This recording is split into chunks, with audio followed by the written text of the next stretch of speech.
Live with CDP Sports Talk, a weekly sports and entertainment podcast sponsored by Barry Cullen Chevrolet. Live on YouTube, Facebook, Twitter, Twitch, and LinkedIn. And on audio via Apple Podcast, Google Podcast, Spotify, Anchor FM, iHeartRadio, Amazon Music, Radio Public, and TuneIn. Now, here's your host, Chris Palme.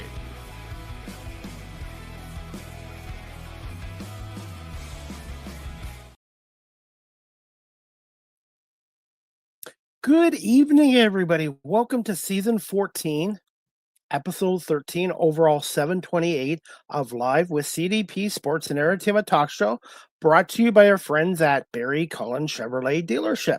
They are located at 905 Woodlawn Road West in the Guelph Automall. Check out their website, barrycullen.com, for the newest selection of new and pre-owned GM vehicles, along with their great selection of all electric vehicles, or EVs they call them, and Cadillac vehicles as well. You can call the dealership at 519-824-0210 and tell them Chris Palme sent you, or you can email them at info@barrycullen.com. Barry Cullen Chevrolet Dealership has been family run and operated here in the city of Guelph since 1969, and they're known as the regional dealer here in Guelph. I hope everyone's doing well on this Thursday, June 25th, 2026, 4 days to my 54th birthday. A little plug out there as well. And I hope everyone is doing well today. I can't believe it's already Thursday, June 25th, 2026. This is my fourth show in 4 nights, and I'm looking forward to my guests tonight. And I'm going to bring them on shortly. My first guest was back on my show in September 2025. Her name is Jay Parker. She is a sports agent of J. Parker Sports Agent Management, and she is going to come on right now, and we've got a couple of special other guests coming on as well. So we're going to bring on Jay Parker right now, and hopefully a couple more guests in another minute or two. So let's bring on Jay Parker. Good evening, Jay. How are you? Good evening. How are you doing, Chris? I'm not too bad. I'm keeping busy these days. But I love it. When you love what you're doing, it's not really work. I know, right? I had that same feeling, right? Very, very same feeling. Exactly. I love what I do. And I already have somebody watching from St. Louis, Missouri. A friend of mine.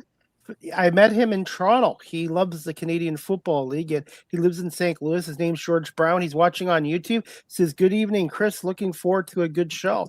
George, thank you so much, and feel free. Jay is a sports agent or a basketball agent, so please feel free to ask your questions. And we've got a couple other guests coming on too, so I'm going to bring on one of them right now, and I'm excited to have her on. And thank you, Jay, for arranging her guest. And this is Sydney Bolden. She's a 5'9" guard out of Georgetown, and she's a recent graduate out of Indiana University. And we're going to give her a little applause as we bring her on. Good evening, Hi, Sydney. guys. Hi, Sydney. How are you? Hi, I'm good. How are you guys? I'm good. Doing good. How are you, Sydney? And thank you so much for coming on. Of course, I'm doing good. Thank you. Good. 5'9". I remember the days I was 5'9". This is what happens when you get old. Right. It's already too late for me. And I've got another guest coming on, and we're going to bring her on right now. And this is we got her right now, Erica Pratt. She is a 5'10" swingman, both guard and forward from Miami, Florida on. So we're going to bring her on too, Erica Pratt. And we're going to give her a little love. Hi. Hello. Hi, how are you? I am doing good, and this technology is amazing. I'm in Toronto, Jay is in Vegas, and I think, Erica, you are in Brooklyn, New York, and Sydney, where are you right now currently? I'm currently in Indiana. Indiana, wow. The home of Larry Bird. The home of Bobby Knight in Indiana basketball. Yep. Miss Larry Bird, right? French Lick, Indiana. French Lick, Indiana he's from.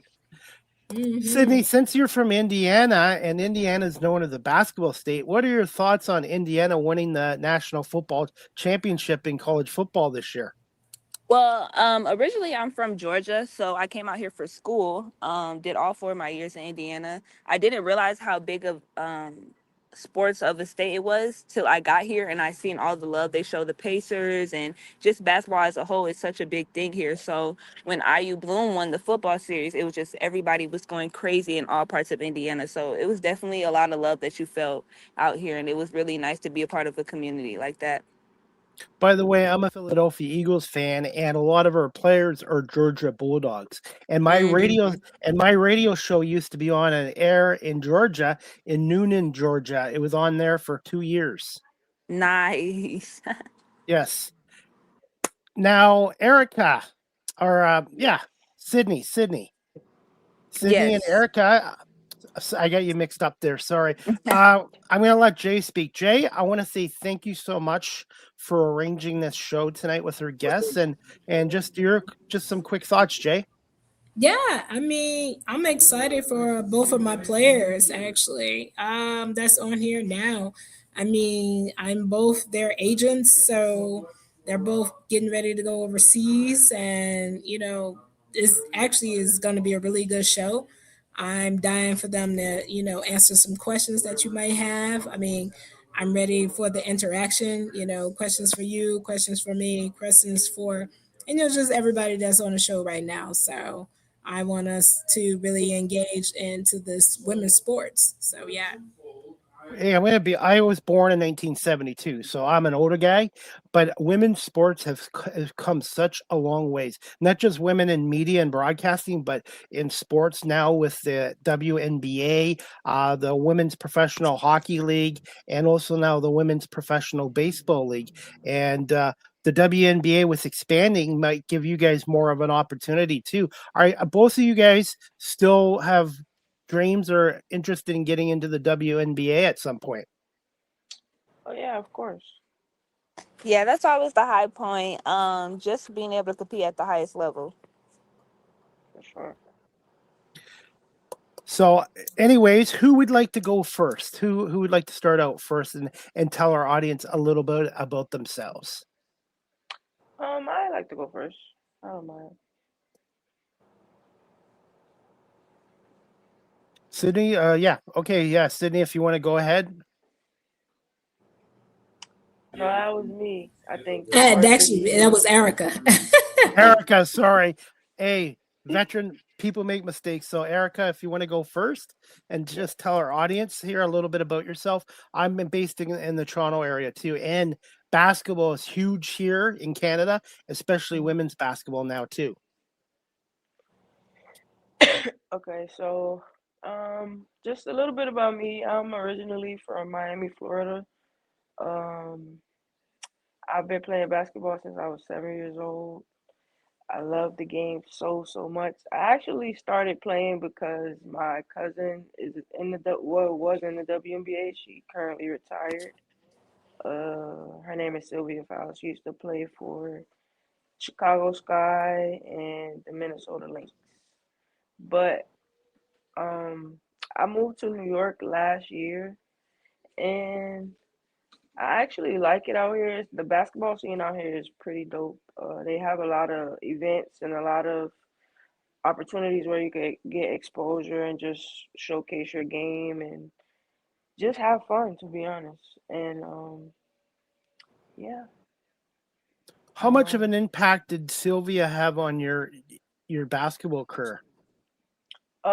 when I was a kid, she actually had like a big impact on my basketball career because she had her own AAU team, as you may know, Team Fouls or the Suns.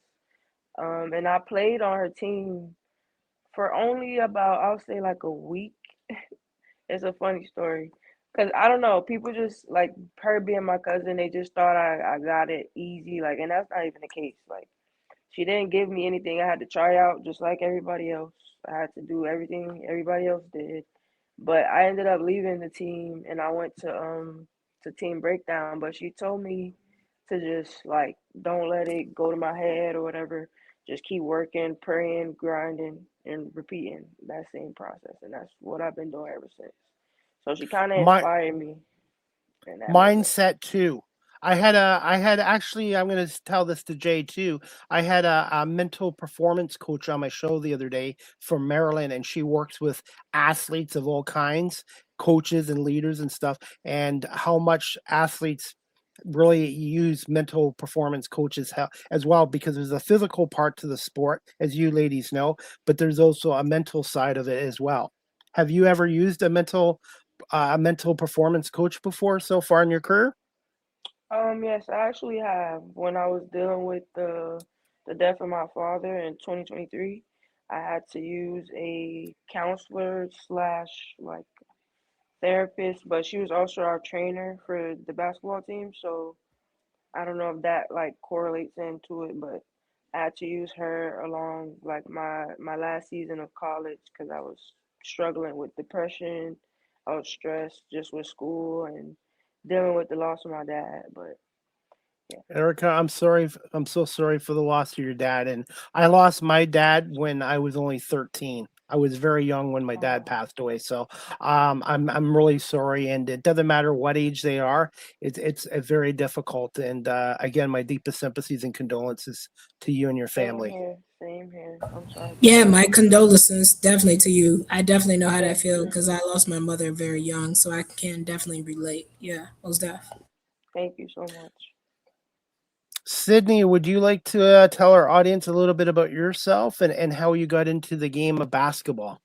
Yes, so as I said before, I'm originally from Georgia. I kind of grew up, well, I am the youngest sibling, so I kind of struggled getting into what I wanted to do at first. My older sister was a dancer, so I followed behind her for a little while. And then I noticed that my older brother was started playing basketball, and I really enjoyed watching him and going to the games. So when I started going to the games, that's when I started saying, hey, I might like this type of thing. I started very young, around in fourth to third grade. And from there, I just kind of took off with that career. I then was kind of late in the game with college basketball with COVID happening. So a lot of my offers and talking with the coaches kind of fell down, but I was able to get an offer from Ball State. And I spent my first 3 years there and then didn't get as much as I wanted out of that experience. So I decided to transfer my last year and go to IUI, also known as IUPUI, but they just changed the name. So I was able to gather more of a college experience here, and yeah. I wanted to mention as well, Sydney. I interviewed a professional football player yesterday here in Canada for the Canadian Football League. His name is Alex, and he went to school at Ball State as well. Oh, that's crazy. What a small Small world. world. It really is a small Very world. small world. This technology is really shrinking the world, isn't it? It is. It So, really is. by the way, I have some comments here right now. I've got a viewer watching from St. Louis, Missouri. He is a friend of mine, and I met him in Toronto last year on the train. His name's George Brown. He wants to say, I believe the WNBA expansion is going to create more opportunities for your guests. And he also wants to say, sending prayers to you as well. Oh, thank you so much. Thank you. Thank you. Awesome. Can I get your opinions, ladies, on the WNBA and how much of an impact it's made on the female generation, the younger and ones that are in their 20s and 30s now, and with expansion too, that's going to create more opportunities. I think it's awesome. Honestly, it's giving. I feel like it's gonna give the younger generations like more confidence and just thinking. I mean, knowing or hoping that they'll get an opportunity somewhere because there's more opportunities now available because it wasn't at first. But Yes, I I can think it's agree with good. her on that. I think it's good that people are noticing. We always been competitive. We always been hard workers, and it's just great seeing that people that I've known in the WNBA now getting the chance that many little girls didn't believe that they would be able to get. So it's just awesome seeing the growth that it's had became just in the quickest amount of like 2 to 3 years. Hmm. Erica and Sydney, how did you guys end up meeting and signing with Jay Parker, Agent Parker, as she's known? Agent Parker. Yes. Oh, I don't know if you want to go first, Sydney. Yeah, I Okay. can go first. I kind of met her through like just like having connections, whatever. I had a coach at Ball State introduced me to someone who knew her, and we just kind of connected through that way. Mine is kind of the same way. A good friend of mine who's overseas right now, Lewis Sullivan.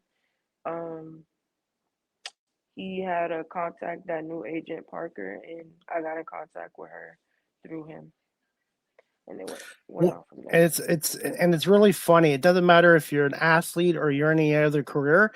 Connections in networking are huge, and I'm sure Jay can say that too. Mention that as well. Connections in networking.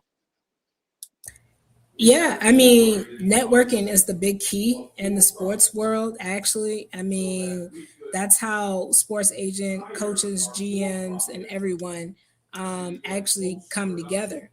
These two ladies, I'm super excited to be their agents and actually allowing them to get ready to play overseas very soon and make their basketball careers happen. Actually, this is what I do.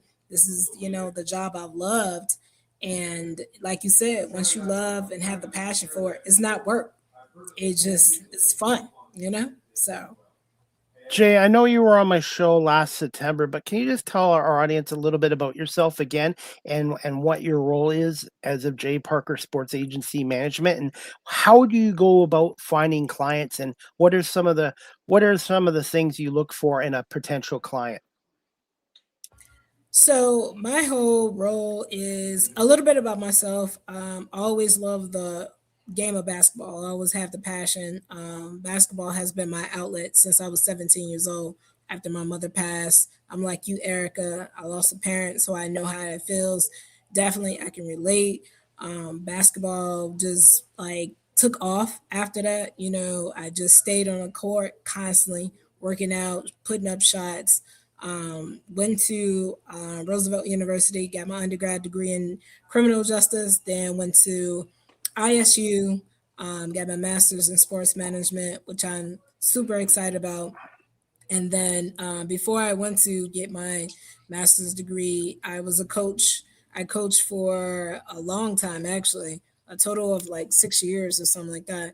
So I coached from grammar school, jumped from grammar school to high school for 3 years, jumped from high school to college, JUCO, Division 2 and 3, and then I became.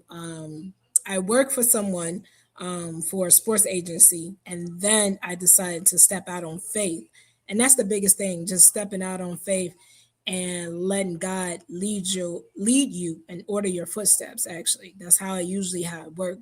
You pray to him, you throw it out there, tell him what you want, and then he may not answer it right then and there, but eventually he's going to answer your prayers, what you ask him.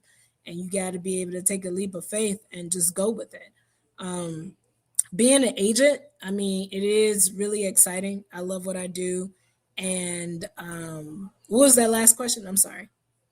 What kind of qualifications, like what do you look for a client, for a So, potential what I client? really look for in a client, most of my clients, I looked for is listening. Being able to be coachable, accountability, communication with me at all times. As an agent, I do get super busy, so I can't get to all of my clients at all the time. But and they all know that. Sometimes I and I let them know. I can't just, I'm not going to be able to babysit you. No. You know what I'm saying? I got too many clients, but I do look for loyalty and integrity. You know what I mean? That's the huge thing for me. If you have integrity and you have loyalty, then we both can, gel with one each other. If not, then because overseas coaches and GMs, they don't really care where you come from as long as you coachable. And that's the biggest thing that they look for besides looking at your film. Can you actually read the plays that they play out for a player? And I know that. So um, a lot of times that's what I try to tell my clients: do your homework, do your research on any country I send you to, because you're the one that's over there. And the biggest thing is to listen. You know what I'm saying? You have to listen to the coaches. It don't matter. Sometimes coaches over there can be, buttholes. They can. but you are the player and you're getting paid for what you do. So that's the biggest thing. I feel like if any of my clients can't listen to me, then I don't take them on as a client. And they got to be, responsible for their own actions.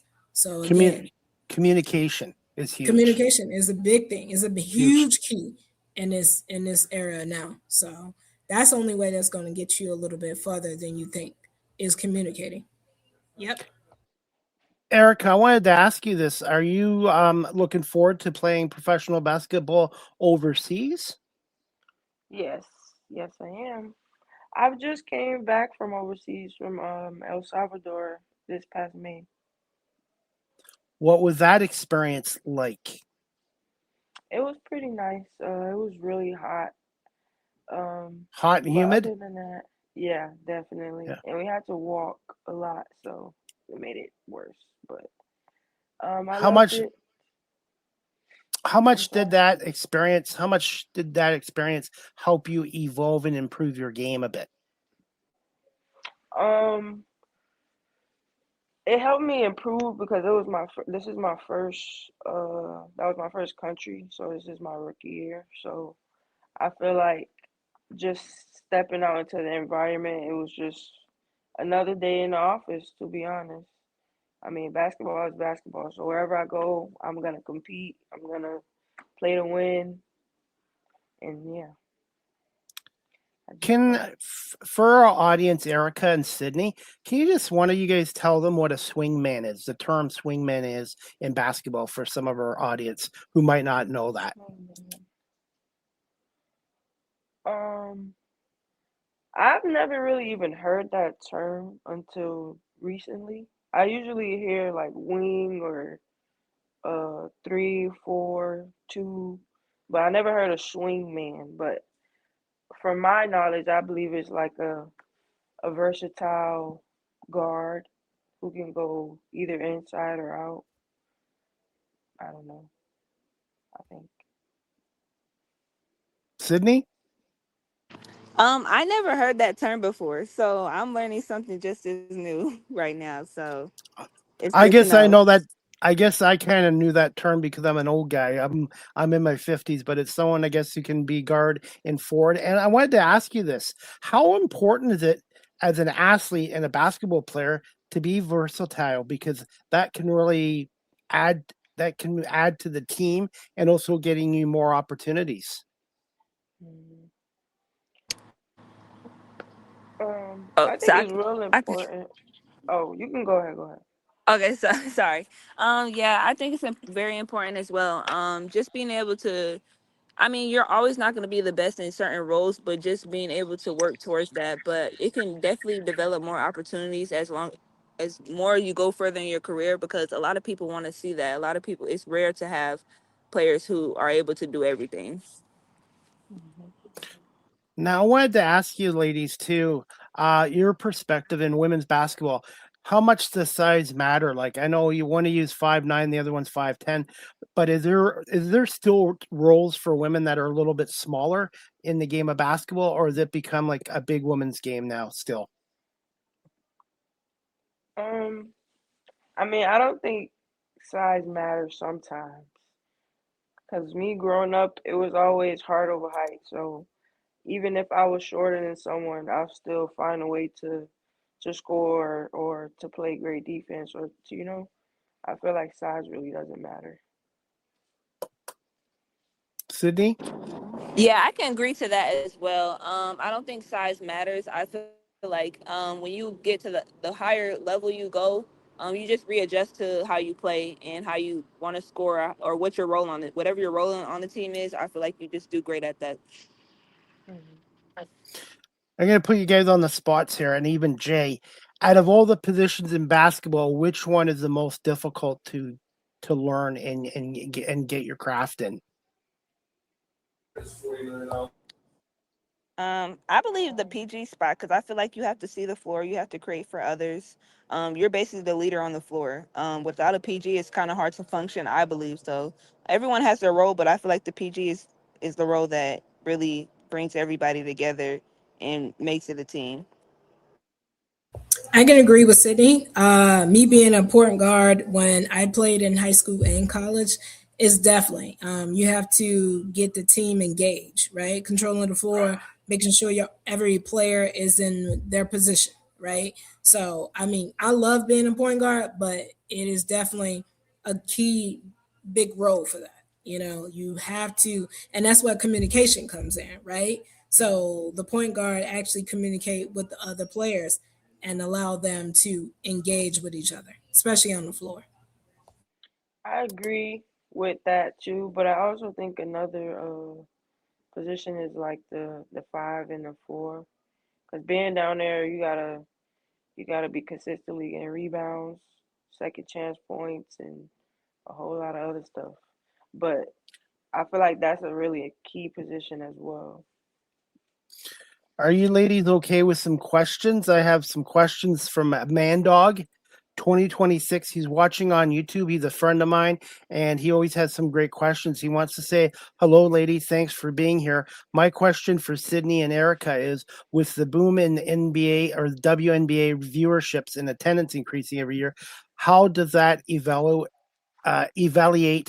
the energy impact your team on the court? I would say it's just a little bit of motivation. Like you see that more viewerships are coming in. You see that people are paying attention. We're getting the views that we deserved over the past couple of years. We've been needing that, but it's great to see. It's just a little bit of motivation for me and my teammates. Yeah, I agree. We do need and we are receiving now the recognition that we deserve. So I feel like it's great. This question is for Jay. Jay, do you feel that the women athletes are getting compensated enough, or you think you guys are still way paid too low? Right now, I think we're still getting paid way too low.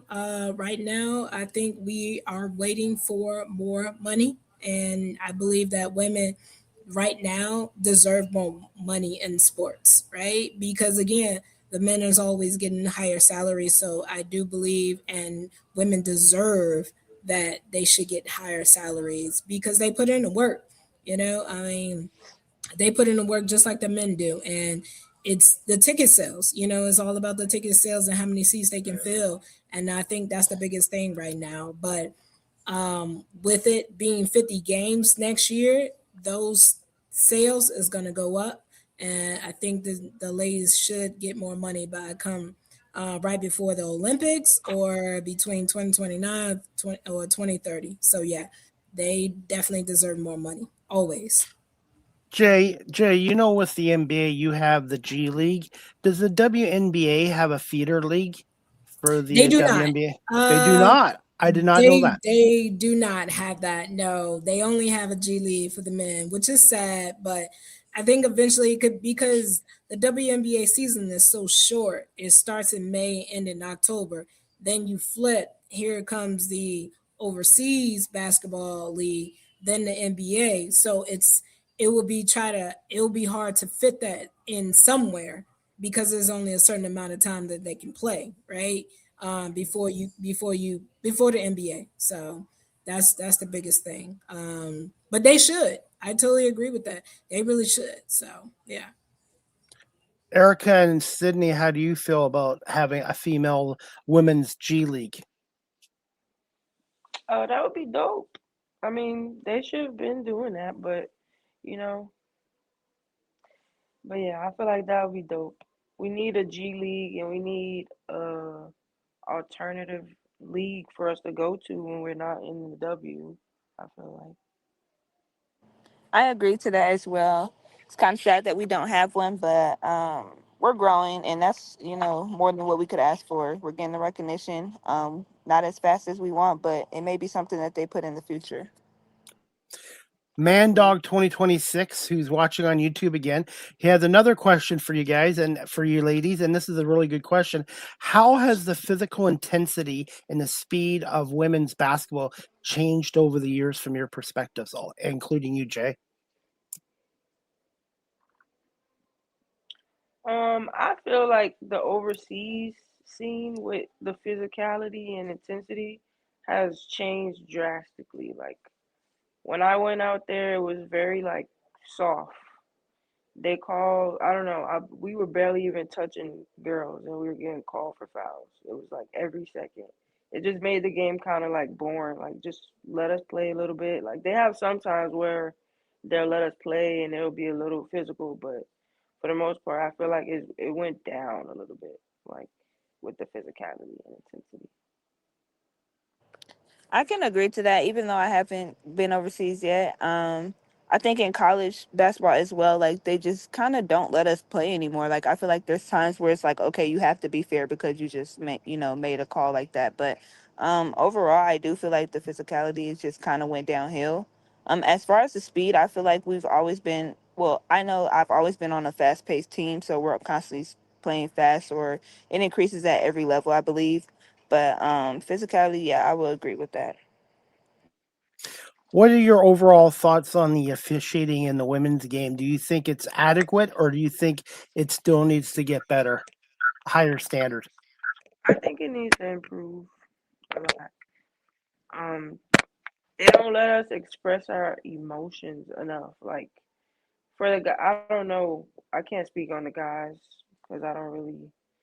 But I feel like they don't really let us express our emotions. I mean, basketball is a very competitive sport, and a lot of people love to, like scream after and one or flex or do anything they want to do after they score, something like that. But nowadays, the refs feel like it's taunting or it's just too much for the game of basketball. But I feel like it's a part of the game.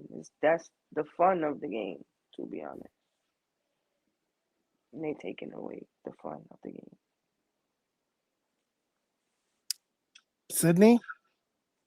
Yeah, I agree to that. I do feel like it needs to change. I feel like it's still like a misgender type of thing. Like on the men's side, they could do all the trash talking, be really physical, bump each other, and then when it comes to like, of course, women are more emotional, and I feel like they kind of take advantage of that. They kind of, I don't know. It's just kind of weird how they just let men do their thing, and then they come on the women's side and they're so strict with it. It's kind of weird. Right. I think only because the emotional part, and I can kind of agree with that because if you saw the game with Caitlin Clark, I don't know if you saw the highlights that Alyssa Thomas got suspended for hitting Caitlin Clark in the throat or something like that, but she got suspended and then something else happened to her. So I think that's the crazy part. But yeah, it's very strict in the WNBA. They do not become lenient with the women, but they should. I mean, but with the men, I mean, they probably would have did the same thing too. Because I know when I was watching one of the NBA games with the Warriors, um, your boy Green choked the heck out of another player and he got suspended. So he Oh got a yeah. fine too. So I mean, the rules do apply. It depends on, the situation. So every situation is different. So Hmm. Mandog has another good question for you guys. He's watching on YouTube. He wants to ask you, ladies, how do you balance recovery with staying game ready during the shorter WNBA or your seasons? I think he thinks you're playing in the WNBA, but just how would you handle this question? Just how would you balance recovery with staying game ready?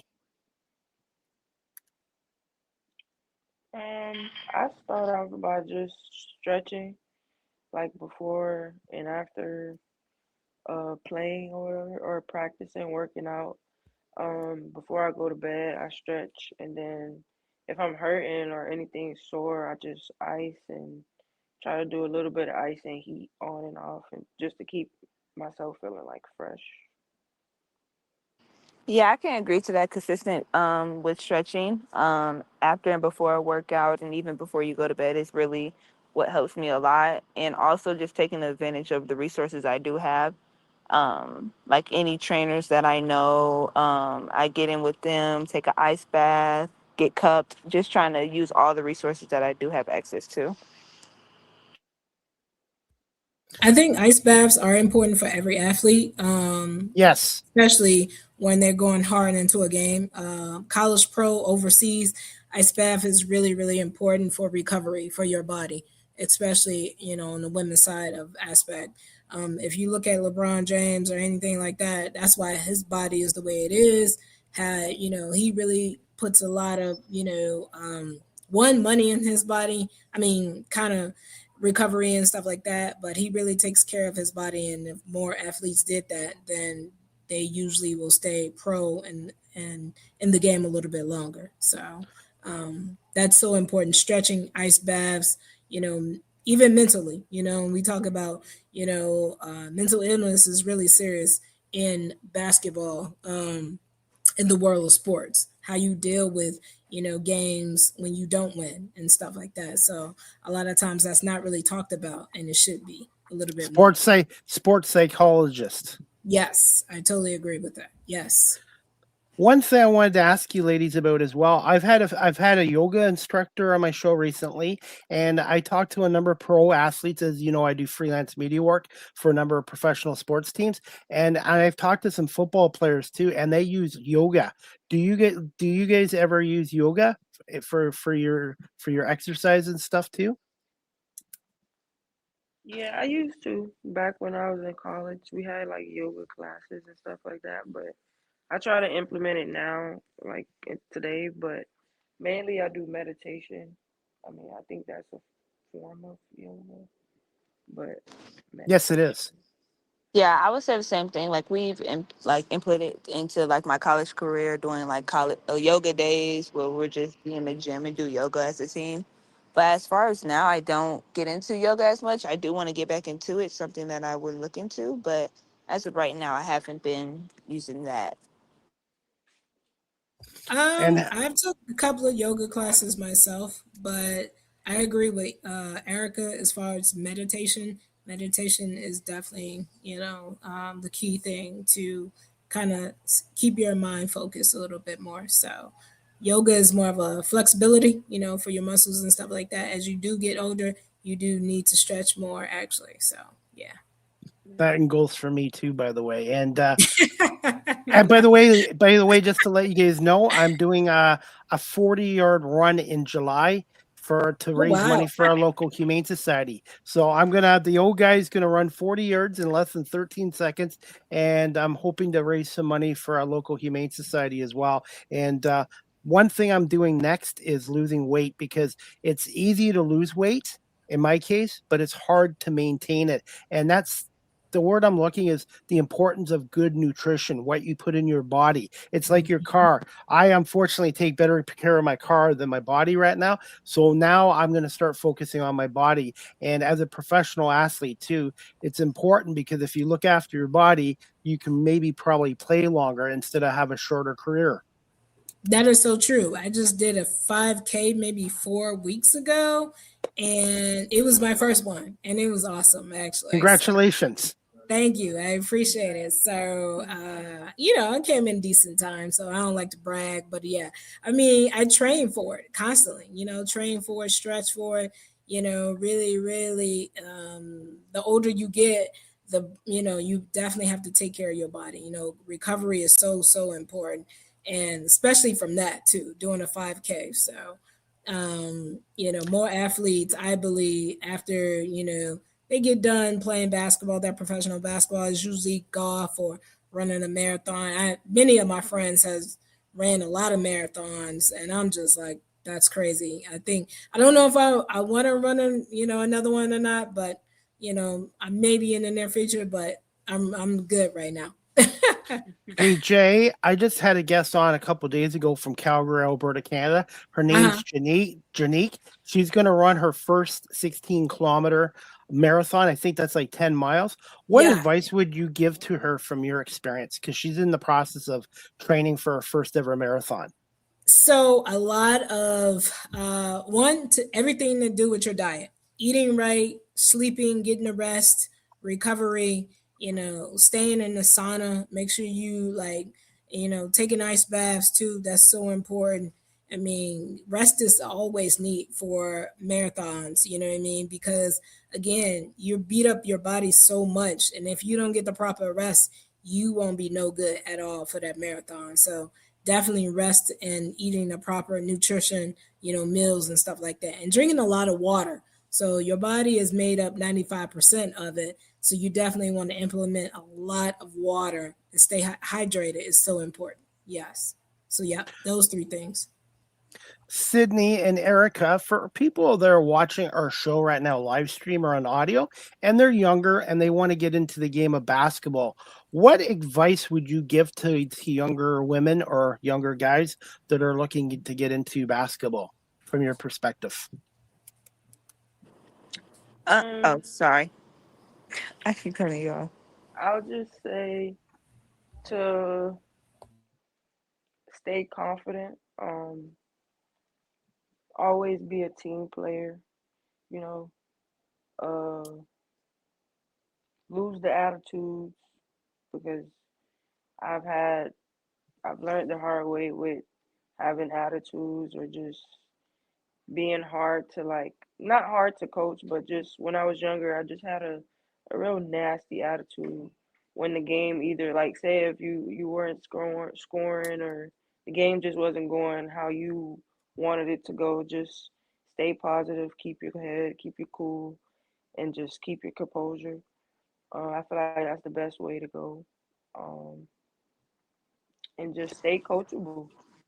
Really, Definitely be coachable. Continue to, yes, have confidence in yourself. And I feel like if you're not having fun, you're not doing something right. It's okay to mess up. It's okay to go through the hard times, but just know it always gets better. Um, and yeah, just keep that confidence and always be coachable. This question is for all of you guys, Jay, Erica, and Sydney. Have you ever had a situation in a game that you shrunk in the spotlight in pressure time, or saw a teammate that did? you shrunk. Yes, they freeze, or they can't handle pressure. No, It's I've on never it's had on you one. guys right now. I'm still thinking I've about that. I haven't had a moment like that at all. I don't believe, but I think I've witnessed a teammate do it before. It was like one of those times where we were all seniors, but I don't know what clicked in her like that game. We were doing fine that game.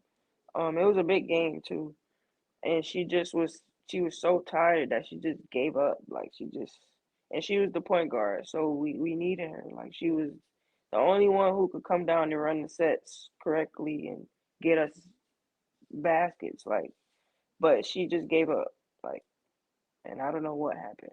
I was so mad at her for that. But after that, she never played basketball again. Wow. Yeah. Sydney? I've had a kind of situation like that for my teammate.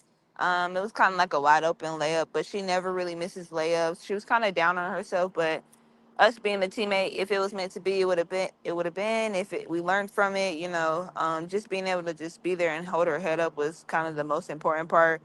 She learned from it. She was already hard on herself. It was like it was hard to see. So, yeah. George Brown, who's watching from St. Louis, is watching on YouTube. He just wanted to make a comment about it gives players who might have been passed up another opportunity. That's what he was mentioning about the G League, and hopefully one day the WNBA will have a G League as well. But confidence, to me, is probably just as important as overall talent as well. What do you ladies feel about that? How important confidence and mindset is for a professional athlete? Confidence is definitely a key. You definitely got to make sure that you have 100% confidence when you walk on the basketball court, and know that you're a good enough player to be there. Because if you don't, then it's going to show, definitely. So I think confidence does play a role big time. If you guys ladies are still okay, I would like to play a little clip of Erica's basketball performances, and then we'll do that for Sure. Sydney too. Sure. Okay. Yeah. All right. And by the way, ladies, I did play high school basketball here back in the late 80s.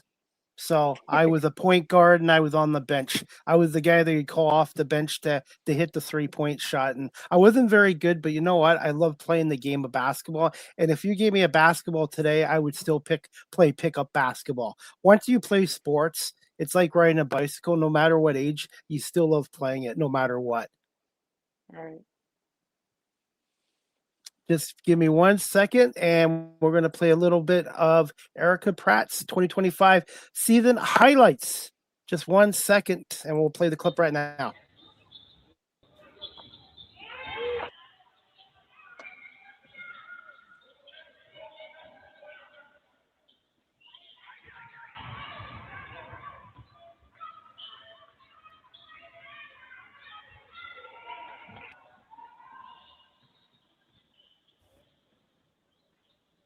Erica, if you'd like to do a little commentary on this, that would be okay too.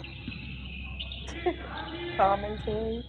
I'm not that great at that. I'm sorry. No? No?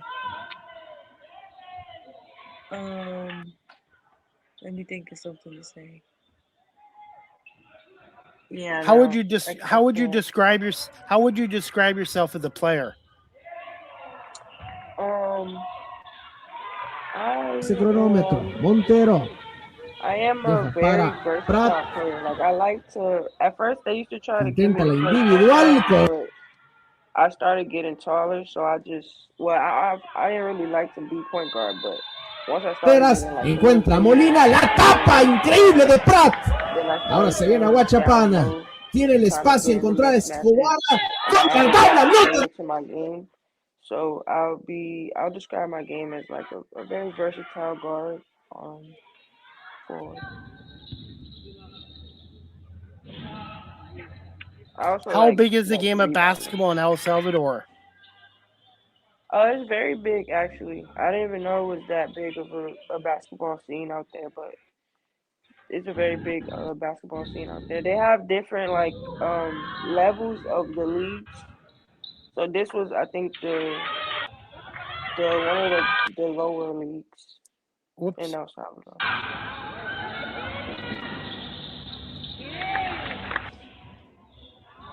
I just wanted to play a little bit of this clip as well, but overall your experience in El Salvador was positive. For the most part, yes. When I saw her What film, was I your thought it most was really good. Go So ahead, Jay. Sorry. Go ahead, no, Jay. no, I'm sorry. I just wanted to add that when I saw her film, I really thought it was amazing. Just from a female agent perspective, you know what I mean? Like she has some Thank you really good so much. shots. So yeah. I'm going to ask Erica and Sydney this question. Is there a story behind your number? Because sometimes when I talk to professional athletes in every sport, there's a story behind their number. Is there one with you, ladies? I don't really have a set number. When I got to college, I kind of just stuck with the number that was available, and I made it my number. Growing up, my coach used to always preach like, because people used to love to get the lower numbers and be like, "Oh, I want number one, and I'm the best. I got number one." Woohoo! But he used to always say like, no matter what the number is, like the player makes the number. So I just went run with that, and I don't really have a set number. I just put the jersey on. Growing up, I started out as 33, but then I just dropped the three. It was no like story behind it. I just always liked the number three. I think that was my favorite number. So I just stuck with it all the way up to college and I finished with that number. I'm going to put you both on the spot here. When your basketball careers are done, hopefully not for a long time, would both of you be interested in coaching the game of basketball as well? Oh, of course, I definitely would be interested. Yes, I would agree to that. I would definitely be interested in getting into some coaching. What are your thoughts on coaching today in women's basketball overall? Um,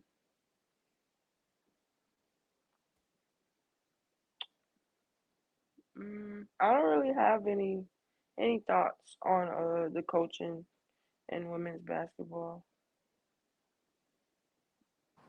I I'm don't trying think to I have think. any. I think it's kind of like up and down. I think there's some really good coaches. I feel like some other coaches need a little bit more experiences um, coaching. But overall, I don't think I have any bad things to say about or any thoughts on it, really. Jay? Um, I think the coaches, and you were saying the coaches from today, from this era. Yep. I've been around so many different coaches, men and women. I've been coached by men and women too. Um, I think a lot of times certain coaches just want to win. They don't see the aspect of their players or even be personal with their players. You know, a lot of times as coaching, you got to wear so many hats for players, right? So most coaches just want the money. Other you have older coaches that care. So a lot of times that plays a part. Um, I think the biggest thing now in this generation, coaching, like when I coached, I cared about my players. You know, I took the time out, did things for them and stuff like that. This generation now, a lot of coaches sometimes it's just out for the money. They don't really too much care. And it's sad to say they just want to see the win and not see the person of the players. So, and they don't get personal with the players either. Like, to get to know who they are, and to meet them where they're at. So yeah. All right. I have another great question from ManDog2026 watching on YouTube. Wants to ask you, when you think about the path that was laid for young athletes like yourself, what changes do you hope to make that broaden the path for younger women that look to follow your path? Great question. Um, I just say hard work can get you anywhere. Effort can get you anywhere. Confidence can get you anywhere. You just have to believe in yourself. Um, and if it's not for you, it's not for you. But just do everything that you can with whatever path you're on in life in general, and be confident in it. I want to Eric? piggyback off of that. Just be confident. Don't give up on yourself. That's the main thing I always preach to myself. No matter what you may be going through or how things may seem in the moment, just don't give up on yourself, your plan, your goals, or your dreams. Like, just keep going, no matter how it may seem. There's always light at the end of the tunnel. I actually like that because I used to use that. I still use that to the method of my madness. Is always light at the end of the tunnel when things are rough. You got to see that light. You got to see that the opportunity is there. Like a lot of times, I always get this. I always get this question. It's like, how did you get where you are? And through God. I mean, if that's the number one thing, and Don Staley will say it best. Like if you don't know God, you don't you should know. You know what I mean? And that's what's going to carry you from here on out. So, Right. Great question by ManDog, and he's been watching my shows a lot lately. And I have another gentleman. He's watching from California. He was on my show a couple months ago. Edward Hearn. He was in the military for 20 years, and now he is a professional motorcycle driver as well. Yeah. So yeah, I want to say thank you to Edward for watching, and everybody watching our show right now. Thank you for the comments. Are you ladies still good for a couple more minutes? A couple more questions? sure. Yeah. Yes. Okay. Yeah. Open Gonna to it. put you on the.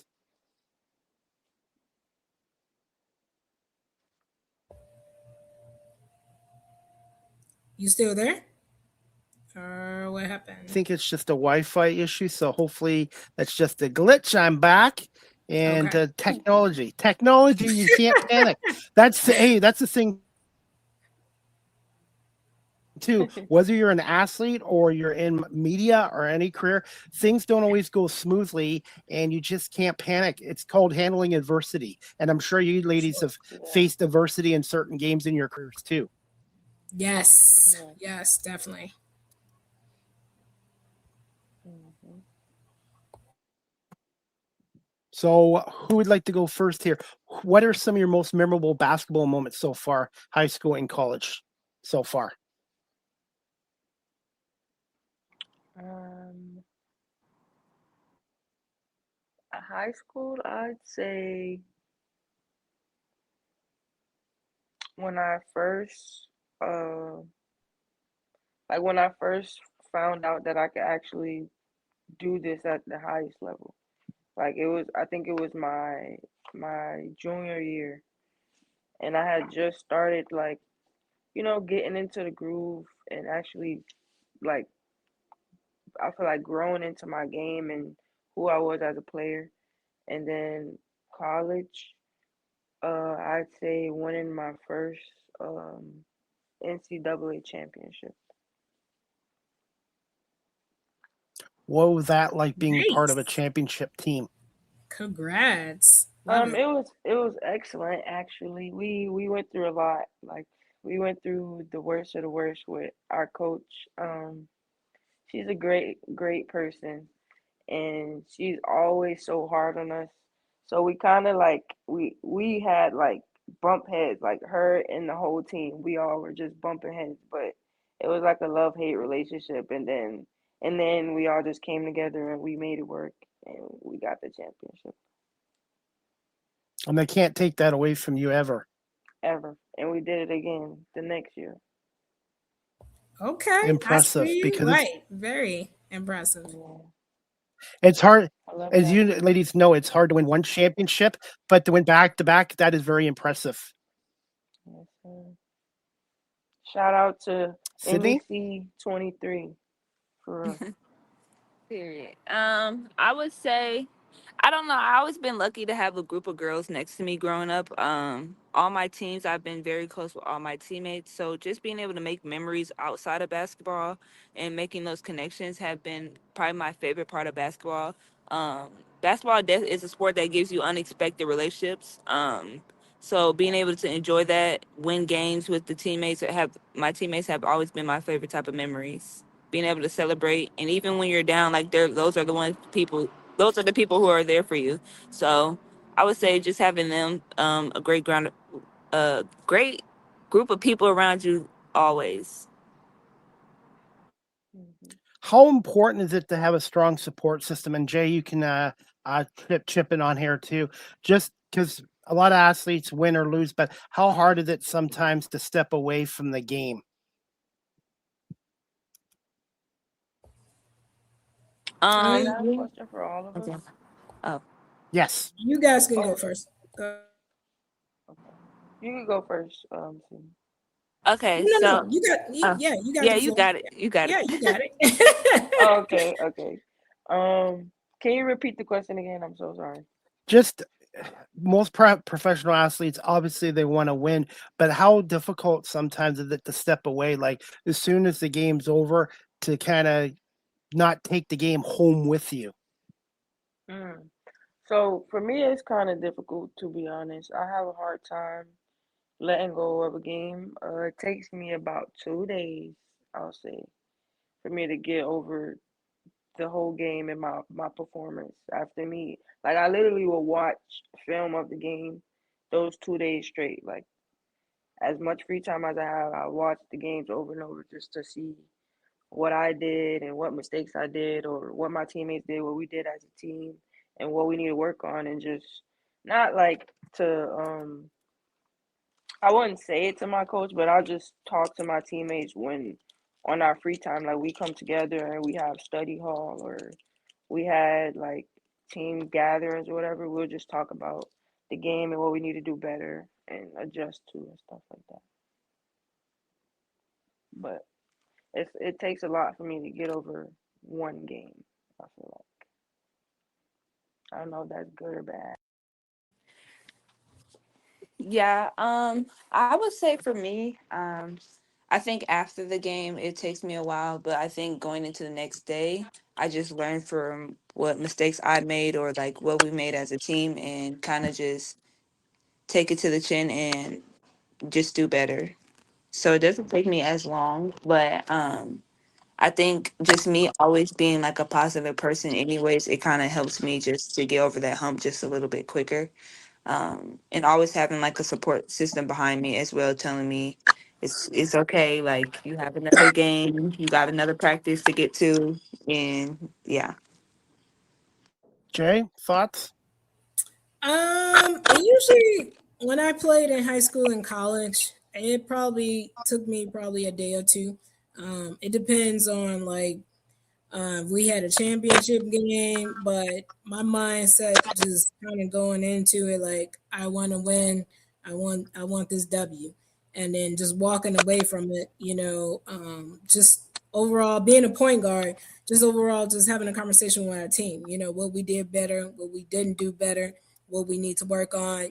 Just critiquing overall. You know what I'm saying? What I did wrong, what I needed to work on as a point guard, as a leader, um, to make sure my team do their best on the next game. Um, and that's what true leaders do. They critique their own game, as a point guard, and they could not just critique their game, but critique the players, their teammates' game. Say, hey, this is what we need to work on. This is what we need to do, and bring it together as one. So yeah. Edward Hearn is watching on Instagram Live. He is a friend of mine. He's been my guest. He has a question for you both, Sydney and Erica and Jay. What's the best advice a coach has ever given you in your career so far? Um,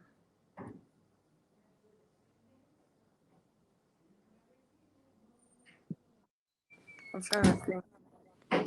I would Yeah, say me as the well. best advice I was given is not to give up. Continue to be strong and not to give up and continue to, roll with the punches as time goes on. I mean, because you'll have obstacles, you'll have downfalls, you'll have ups and downs, but you can't never give up on what you really want. So yeah, that's important.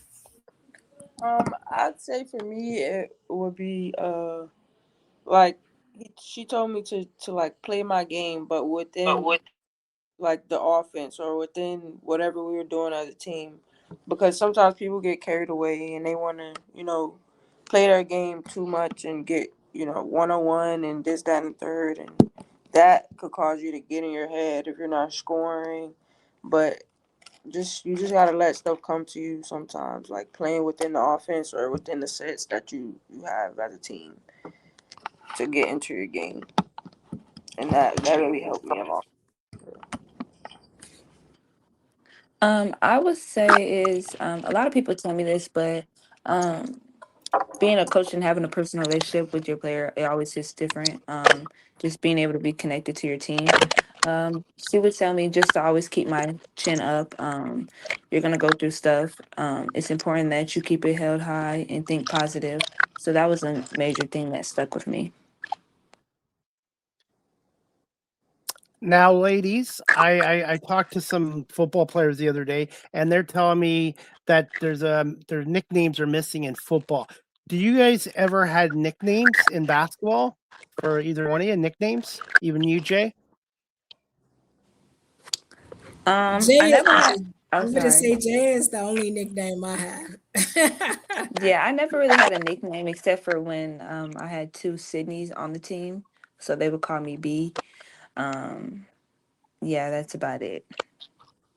I had a nickname in high school. My head coach used to call me Money because I used to shoot, and I used to shoot like this at first with two hands, but now I shoot with.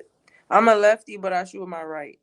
So, but yeah, they used to call me Money, but I don't have that nickname anymore.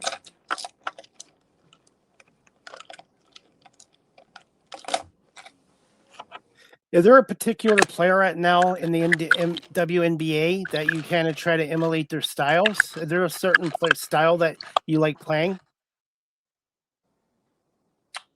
No, not really. Not really. Yeah, I don't think I have a player in mind. I do have a player that I do watch a lot, which is Olivia Miles. But other than that, I don't. I haven't.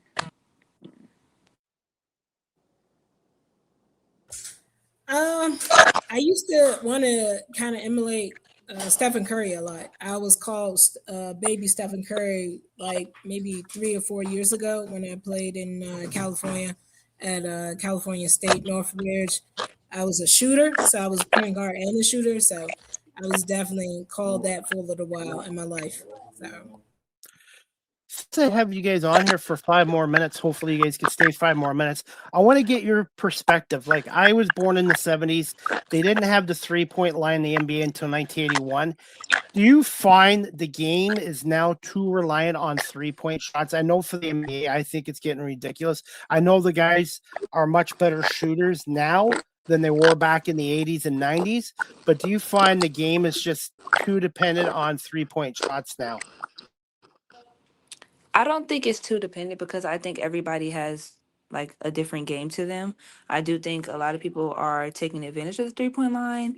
They use it quite often, but who wouldn't? I mean, three is always greater than two, but I also feel like a lot of people, it just depends on their skill work. A lot of people like to get downhill, and that's just always been their game. A lot of people stay out on the perimeter and shoot threes because that's what they're best at. But no, I don't think that. Jay? Uh, I think I agree with Sydney a little bit. I think the threes are getting a little ridiculous in the NBA. Sometimes, to be honest with you, this last NBA game, I barely even watched because I knew the New York Knicks was going to take it. So people was always asking me, "Did you see the last game?" No, but I knew right then and there. At the end of the day, it was just more or less like, I prefer that they take more shots other than threes. So my whole thing is the game needs to change a little bit other than taking threes because you need to see your particular other players do more than just shoot threes. So yeah.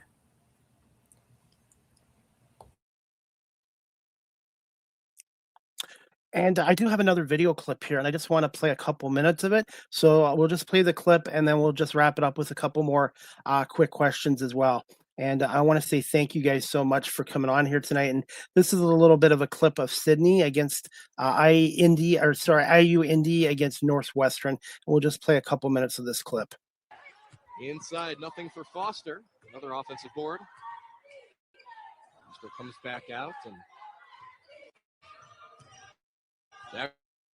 Jaguars push the pace. Inside, nothing for Foster. Another offensive board. Foster comes back out, and the Jaguars will reset. Inside, a nice feed, and Sidney Bolden. Cardinals linking up there. And the play before that, IU Indy just took way too long to get into their action. And now Sullivan left wide open. Sullivan a season ago averaged just over 10 points per game, but over 11 and a half in games she started as Casey Harder. Because she missed the switch on that last drive by Sullivan. Instead, into the game is Destiny Craig for the Jaguars. And this is as close as it gets to a pure 5-guard lineup. Big size advantage for Northwestern. Craig with the ball now. Gives out to Olivia Smith. Craig working inside. Shot clock running low once again for IU Indy.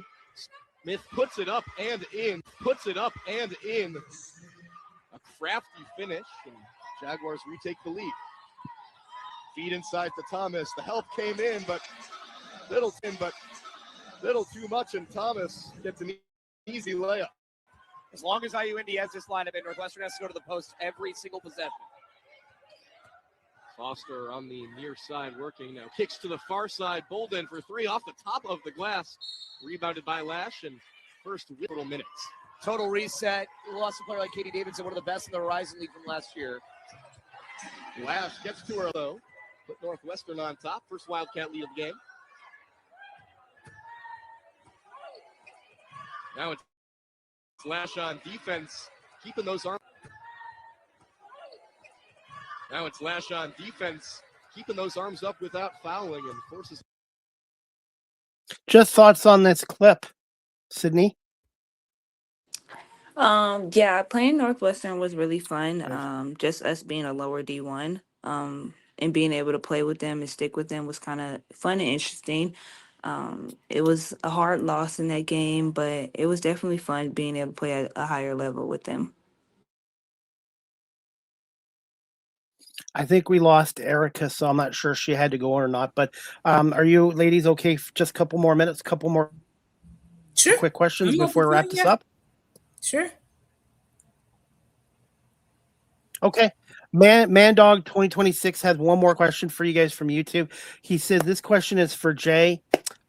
When a young player with great potential comes to you for guidance, how do you try to develop the right kind of mindset and the focus they need to succeed? And that's a great question. That's a really great question.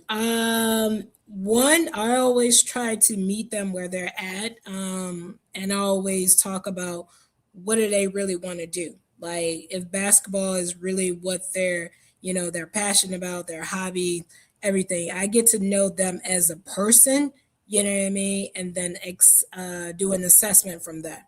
Most players, especially young players and older players, sometimes they say one thing and they do another, but truth be so, if that's your passion, that's what you want to do, you got to give it your 100% all the way, just like I did. A lot of people always ask me, how did I move up to the ladder? Again, is by God's grace, and it's also about me just being determined, in that what I truly want to do. Like when you talked about that support system, like my parents, my dad has been always supportive of what I, did in my sports world, because that's so important. He wasn't able to make every game of mine, but he made sure that he was there for the importance. And I love him so much because, like, now me being a sports agent, we go to a lot of games now. So he's loved the fact that I'm a sports agent, and we're going to the summer league.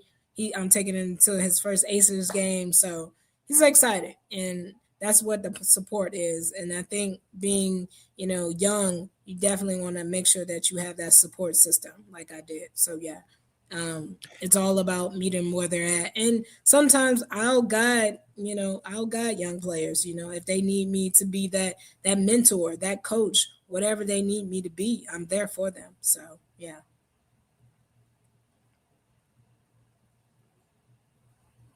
By the way, I just heard from Erica. She just sent me a text. She apologized. Her phone died and she's running to the car to charge it. So I told her, no worries. We can always have Erica back on again. Sure. And she was on for an hour. So I told her not to worry about it. And as we wrap up the show, and I can speak for Man Dog and myself, we appreciate you all and thank you all for being great, strong role models for young athletes coming up, and how satisfying is it seeing yourselves impact younger female athletes?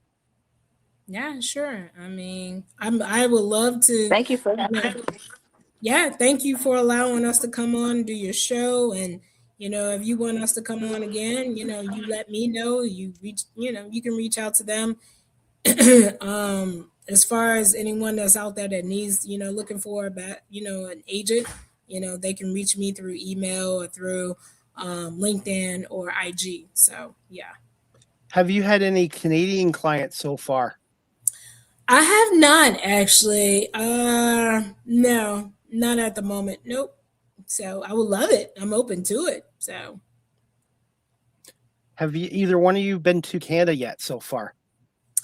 I have not been to Canada. Sydney, That have you is ever on my had a bucket Canadian game? list. No? That is on my bucket list. I've been overseas. Actually, it's funny. The last time we did a show, I went overseas in October, and then I just came back in February. So I was in Barcelona, Italy, and Portugal, Lisbon. So yeah, I have a few clients that's over there. So yeah. The next time I have you on my show, Jay, I'm going to have to ask you more about those countries and Oh what you yeah, liked for about sure. it. Most definitely. I love it. Now, I'm excited. I'm going to put Sydney on the spot here, especially. What's some fun facts about Sydney? Um, I don't, I don't know. I don't know. I'm kind of just to the side, but I would say I don't know. I don't really have any fun facts. I mean, I like to go skating. Skating? Wow. That's all right.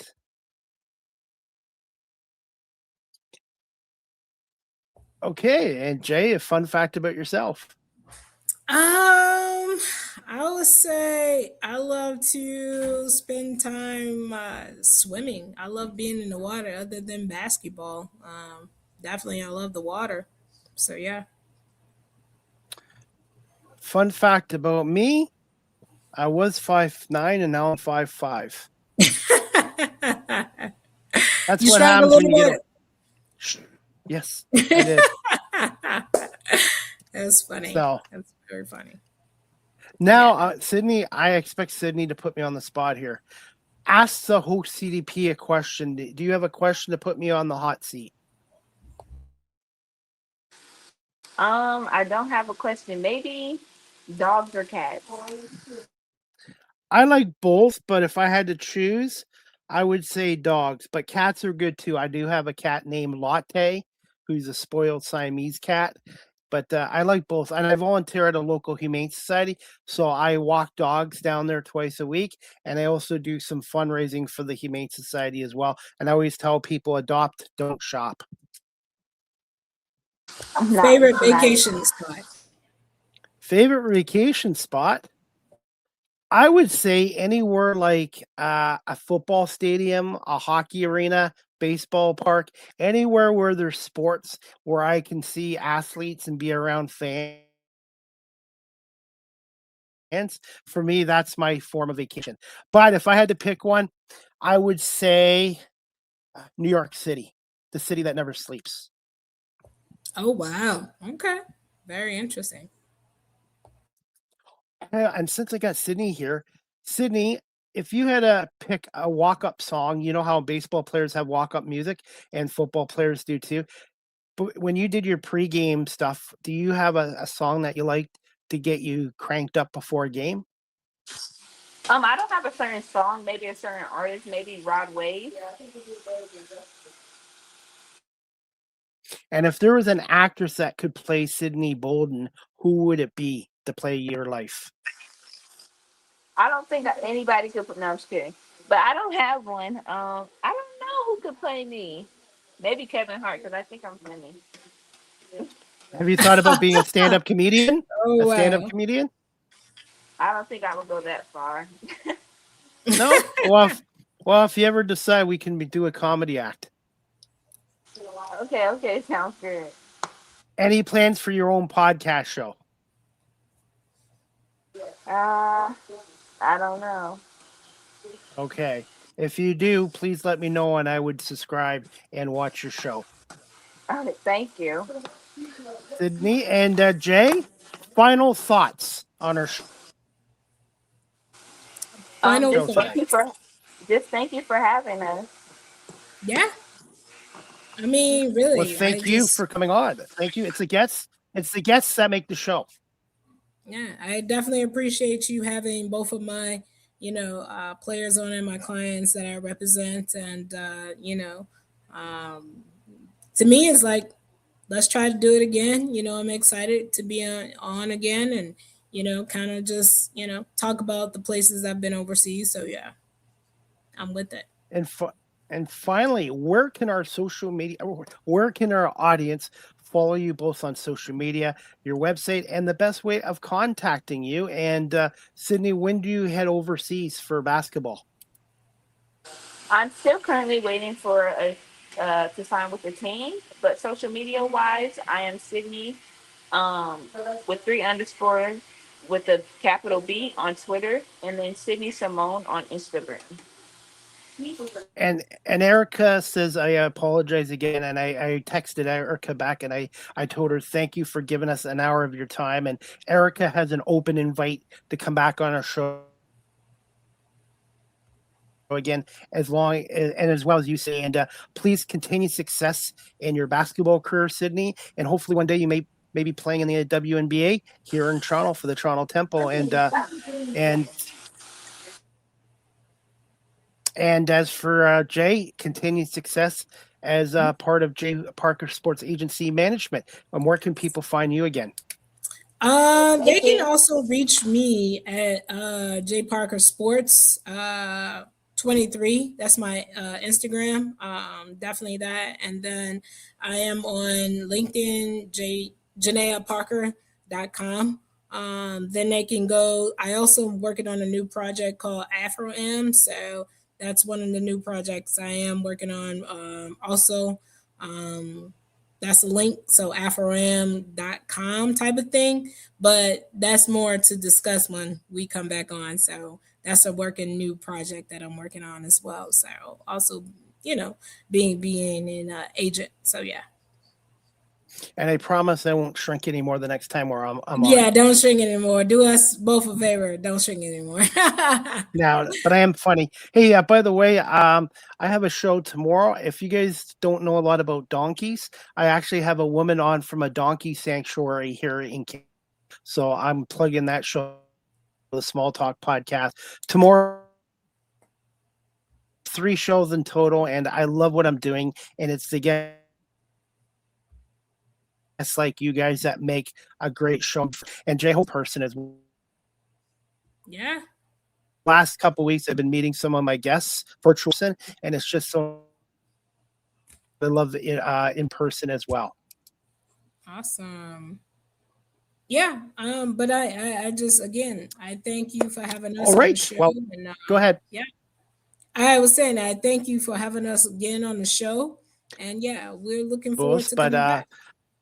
Okay, yeah, we're just wrapping up, but Jay and Sydney and Erica too, who's watching this, give me a little bit of time tonight, and I will send you the video, the audio, and then I will shrink the video into reels and clips because everybody's attention spans is shrinking these days, like me. Right. I appreciate you, Chris. Well, hey, well, thank you so much. And hey, I also now learned how to do shows on short notice, and I was definitely happy and excited to have you on and to have Sydney and Erica on both. And please tell Erica and Sydney to keep in touch with me as well. I would like to see how they're doing with their careers, and hopefully one day, maybe in a year from now, they'll be in the WNBA as well. Yeah, most definitely. God's willing, anything can happen. Most definitely that. Well, thank you so much for coming on. And I also want to say thank you to Man Dog 2026, Edward Hearn, and everyone watching us on Facebook, LinkedIn, YouTube, Twitch, X, and Instagram for your comments. Great questions. And also to our audience on audio platforms such as Apple Podcasts, Spotify, iHeartRadio, Amazon Music, Good Pods, wherever podcasts are available. This is on like 21, 22 different platforms. So thank you to the audience for watching and listening to the show. And thank you to Jay, Sydney, and Erica for coming on here. And we'll be in touch very soon. And I look forward to having you all back on again at some point this year. Thank you, Chris. Enjoy the rest of your day. Definitely don't shrink no more. Just don't step on me. Don't step on me. I got you. So enjoy the rest of your evening, okay? I'll be your lucky charm. Thank you. Definitely. And Sydney, thank you so much for coming on here too, and continue success in your basketball career. All right. Have a great evening. You too. Thank you so much, Jay and Sydney and Erica. We'll talk to you guys soon. All right. Perfect. Bye-bye now. Bye. All right, everybody. That concludes season 14, episode 13, overall 728 of Live with CDP Sports and Entertainment Talk Show, brought to you by our friends at barrycullen.com. I have another announcement to make. The next Small Talk podcast, Season 4, Episode 6, with co-hosts Chris Pame, Marlene Sharp, is going to be this Friday, June 26th at 8 p.m. Eastern, 5 on the West Coast, with special guest Grace Saint, a manager with the Donkey Sanctuary of Canada. So if you've always been fascinated or don't know much about donkeys can actually live up to 40 years, which I just found out. Please check out the Small Talk podcast tomorrow, episode 6 with Marlene Sharp and myself, as we have Grace Saint on from the Donkey Sanctuary of Canada, which is located in Puslinch, Ontario, which is about 15-20 minutes from Guelph. That show will be on at 8 o'clock Eastern, 5 Pacific on all these same platforms. And the next Argo Bounce podcast show with Nick Small and myself is going to be Saturday, June 27th at 10 a.m. as Nick and I will break down the Argos-Saskatchewan game, which takes place Friday night at 9 o'clock. Argos, Saskatchewan, 9 o'clock on TSN or TSN 1050 with Mike Hogan and Ben Grant. And hopefully me and Nick will be able to talk about an Argo win over Saskatchewan. And we're also going to break down their win against Ottawa as well. And I have a couple more Toronto Argonaut player interviews as well. I was at Argos practice yesterday, and I got a couple more interviews and some good content with Jake Herslow as well. By the way, everyone, I am doing a Yards for Paul fundraiser in July. I'm going to run the 40-yard dash at Alumni Stadium in under 13 seconds, and I'm going to be taking some donations for the Cambridge Humane Society. This is a small fundraiser on my part, and if you can contribute $5 or a little bit more than $5, I am going to run the 40-yard dash and hopefully under 13 seconds, and hope to raise a little money for the Cambridge District Humane Society. And their website is at cambridgehumanesociety.org. Excuse me, cambridgehumanesociety.org. And if you're looking to adopt a pet, all the pets and profiles are on cambridgehumanesociety.org. Michelle and their staff do a great job there. Excuse me there, I just lost my voice. The Cambridge District Humane Society is located at 1650 Dunbar Road in Cambridge, Ontario. And I'm looking forward to doing this 40-yard dash, hopefully then under 13 seconds. The date will be announced. It will be in the month of July, and it will be at Alumni Stadium at the University of Guelph. So if you're interested, if you can donate $5 or $10 or whatever you have, the money will go to the Cambridge District Humane Society. So it's called Yards for Paul's fundraiser with Chris Palme, and you'll see it all on my social media platforms as well. And again, thank you to Jay Parker, Sydney Bolden, and Erica Pratt for coming on here tonight as well. And again, Small Talk Podcast Friday at 8 with Marlene Sharp and myself.